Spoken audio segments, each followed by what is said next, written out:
Good morning, people. You know who it is. It's Tay Wiz reporting live for the Man Cave. Had to play one of my old school favorite theme music that come on TV, the NBA on NBC. That right there gives me chills because you already know when it comes on, like this is Hannah Storm reporting live for the Prudential Center. Then she was set. Then they go on to where they gotta go next. Just hearing that gives you chills because you just think about stuff like Miller for three, yes. Marv Albertson, Jordan with the dagger. You know what I'm saying? It's just that type of stuff gives me chills during the playoff times. We gonna cut right into it. We had two games that was on last night, and we got two games that come on tonight. The first two games that come on tonight would be the Cleveland Cavaliers taking on the Toronto Raptors at 7 o'clock on TNT. Will the Raptors bounce back from that game one loss, or will the Cavaliers prevail to win game two to go up 2-0? Second game of that doubleheader would be the Houston Rockets taking on the San Antonio Spurs. The Houston Rockets came in San Antonio and ambushed the Houston Rockets ambushed the San Antonio Spurs with a shellacking. So, with that being said, will the Spurs bounce back to win a meaningful game two? Or will the Houston Rockets come back in and trying to come with the same remedy that they had in that game one? We shall see.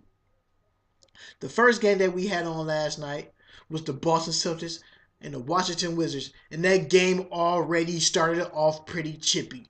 You remember from game one where Markieff Morris took a 15-footer shot and Al Horford stuck his foot out there and had his foot in the landing area of Markieff Morris. And right before the tip-off, Markieff Morris walked up to Al Horford and said, I don't know what he said, but it sounded a little bit probably like this. Hey, bruh, when I shot that shot, did you put your foot in my landing area? Al Horford looked at him and told him, no, I did not. So a couple minutes into the game, a rebound, a loose ball. Look who's in the area? Al Horford and Markieff Morris. Instead of Markieff Morris going for the rebound, what do? He throws Al Horford into the stands. Al Horford gets back up and didn't do anything. Referee blows the whistle. Double technical fouls. That was the end of it. The game was chippy, like I said. And we're gonna talk about more how the game got chippy. Otto Porter, 13 points, 9 rebounds, played a tremendous game. Markieff Morris with his 16 points, 6 rebounds, and his 2 blocks. You know he's gonna be there. He is.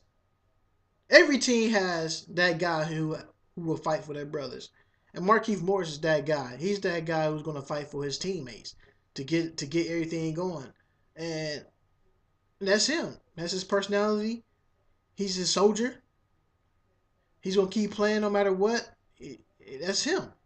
He had a good game. 16 points, 6 rebounds, 3 assists, 2 steals, and a block.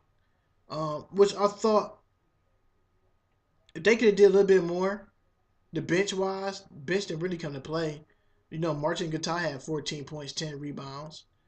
Bradley Beal, Bradley Beal, Bradley Beal. If you hear me say his name 3 times, that means he had a bad shooting night from the 3-point line. That brother was 1 for 9. He can throw a rock into a wet pond if they told him to. Man, like I said, he had 14 points, 5 rebounds, and 4 assists. One thing I want to say about these 3-pointer shooters, when you take that many threes and you can't hit that many, stop hitting them. Stop shooting them. Stop shooting those threes. You don't need to shoot no more threes. Step inside and take the 15 to 12 footer. I seen you play. I know what you can do. But when the threes are not falling, you have to go to the hole. You got to believe in yourself that you can score. When you started settling for shots, not that you hurting yourself, the fact is that you hurting your team as well. Taking no many threes, only you can hit one. Step inside, go to the hole. Like I'm saying till I turn blue in the face. Make the referees earn their paychecks. Make them blow the whistle. You're not making the referees earn their paycheck. You're making the game easier for them. This is a less call, or one time they don't have to blow the whistle. Oh yeah, referee already thinking. Bradley Beal about to shoot a 3. Oh, it's not going in. Rebound other way. John Wall another one. 3 for 10. Shot 30% from the 3-point line. But we know one thing about John Wall. He already know if I can't hit no more threes, I'm going to start going to the hole. And that's what he did. He stopped settling and started going to the hole more. being the aggressive attacker that he is. He had 40 points with 3 rebounds and 10 assists. But the crazy thing about it, he had 20 points at halftime to go along with 10 assists. That means he only had 3 assists in the second half and scored another 20. That means for him to have 3 assists, that means that the team that was playing on the defensive end made defensive adjustments. So once they made the defensive adjustments, he couldn't do anything. So he had to find other ways for his team to score. I thought Kelly Oubre was a junior was a good spot for him off the bench. He brought in 12.7 rebounds, but it still wasn't enough to get them to win. Jason Smith had 10 points. And the one thing that did kill them was that overtime. They scored 5 points in overtime. I'm going to give you 5 reasons why they lost in overtime. Not getting back on defense, taking ill-advised shots, taking 3-pointers that they didn't need, wasn't getting enough rebounds, and the hustle. They didn't hustle enough. So you're not going to beat a team like that if you don't come with that. That's why they scored 5 points. They did have a good first quarter. They did score 42 points in the fourth quarter to the Boston's 29. But Boston did go on a run. They did do that. They scored 35 points. So at halftime, the score was 67-64. You already knew Boston was coming out with game busters. So you know they're going to come out and do that as well. So even though the Wizards lost 119 and 129, Jay Crowder, like I said, he didn't take that many threes, but he did go out there, attack the hole more, play more aggressive on that end of the floor. He did have 14 points with the 7 rebounds and the 4 assists and 2 blocks. But they always say, this is my donut guy of the night. Amir Johnson. Come on, brother. How much money they paying you? Man, you 6'10", whatever, 6'11", 0 points, 0 rebounds, 0 assists. You have 1 block. No field goals attempted. You have 1 block in 4 minutes? Come on, man. You could at least score 2 to 4 points. And imagine they would have lost. That stat right there, let alone that stat, what I just said, would have cost them the game. Because you got these guys out here not scoring nothing. Were they just out there just having on some shoes, a mouth guard, and a jersey? Come on, man. You got to do more than that. I can go out there in 4 minutes. You can get like, yo, Dante, look, we just want you to do. All right, but if I'm open, I'm gonna get a good shot. If I'm playing 4 minutes, knowing the player I am, I'm taking 3 shots. I have to go at least 2 for 3. You got to give me 4 points, but that's unacceptable for a guy that tall. Al Horford played tremendous. His 15 points, his 12 rebounds, 3 assists, 2 blocks. One thing about Al Horford, I'm gonna keep saying it. I need for him to get off that 3-point line. Stay inside. That's why the Washington Wizards was getting off early. Because you want to shoot threes and they grabbing the long rebound and they flying down court scoring. So you got to find other ways. Stop shooting threes. Play inside. We don't need you to play outside. We got guys that can play the outside game. We don't need you for the outside game. Play inside. Hurt the team. Put the team in foul trouble. But like you did in game 1. Put them in foul trouble. You didn't do that.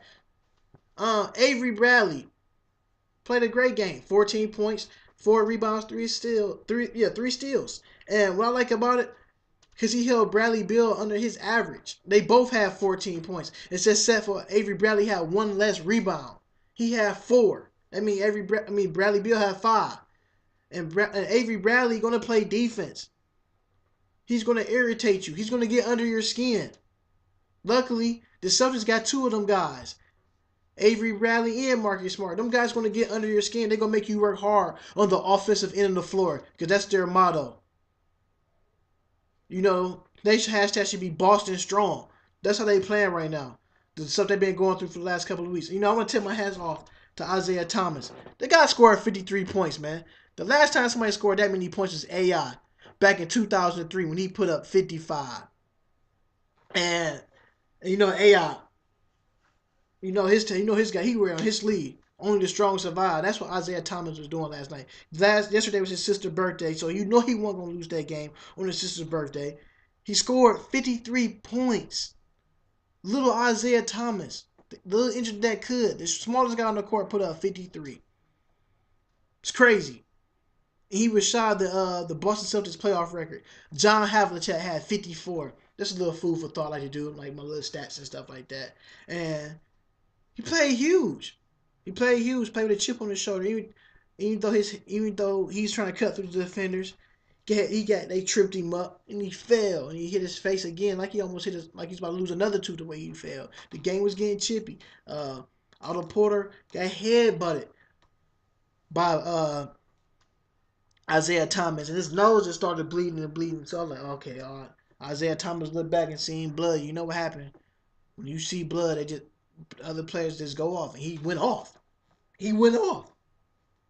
And the reason why, like I said, his sister passed away. It was his sister's birthday yesterday, and like I said, hats off to come out there and play in a time like that. And and people say, I don't know, he should be playing. His sister passed away. You don't know. That might be an outlet for him to stop thinking about his sister, but at the same time, he is thinking about his sister. So he get out there, he went to work because guess what? His sister probably want him to play basketball or something like that happened. So that's what he did. Put on his hard hat and he went to work. So kudos to him. And another reason why the Wizards lost this game, they shot 29% from the 3-point line. Can't win like that. Point blank period. Point blank period. Celtics up 2-0 now. Can the Washington Wizards win Game 3 Thursday? If they go down 0-3, it's a wrap. And you know what happens when you win Game 2? Most of the time they say 83% of Game 2s are deciding factors of the series. And right now, Boston got the commanding 2-0. Can the Wizards bounce back Thursday? We will see. Second game of that doubleheader.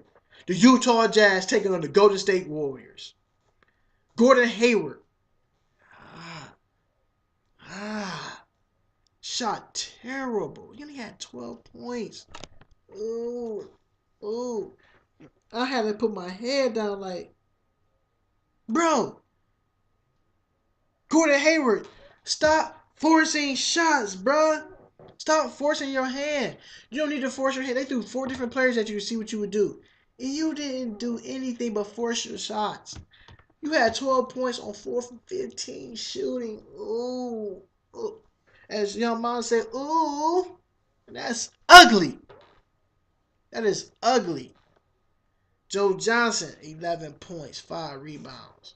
Rudy Gobert, 13 points, 8 rebounds. And let's stop on the Rudy Gobert. Another reason why Utah lost. They had a sluggish first quarter. They got off to a slow start. They never could jump into the back the way they was playing before in the last series. When you get down behind that 8 ball like that, it's hard. It's hard to make a comeback like that. And the reason I'm sticking on Rudy Gobert, the defensive assignments for the Utah Jazz last night was horrible. The switching was horrible. For every time you look up, Rudy Gobert was getting stuck on a Steph Curry and a Klay Thompson. You already know a Steph Curry and a Klay Thompson see them guys like that, them big men stuck on that island. You already know they gonna rock you to sleep. Gonna hit them threes. And that's what happened. Rudy Gobert kept getting stuck on that rotation on a Steph Curry. And Steph Curry's making him look foolish.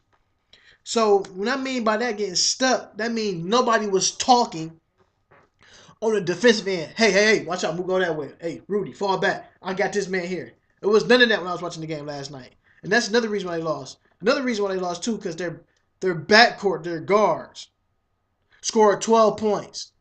Joe Ingles with 5 points. George Hill with 7. You're not going to win when your backcourt is scoring 12 points combined. Like I said before, if they want to win, Joe Ingles got to score 12 points for them to get a wins. And George Hill got to give you more than 7. He at least got to give me 14. If they can just settle down, get Gordon Hayward better looks, and he take better shots, they can easily win this series.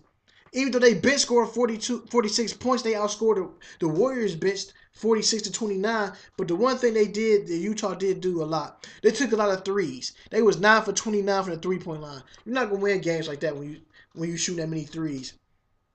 Like I said, they played good when Derek Favors played a great game. He didn't play a game. He played terrible last night. What, he had 6 points?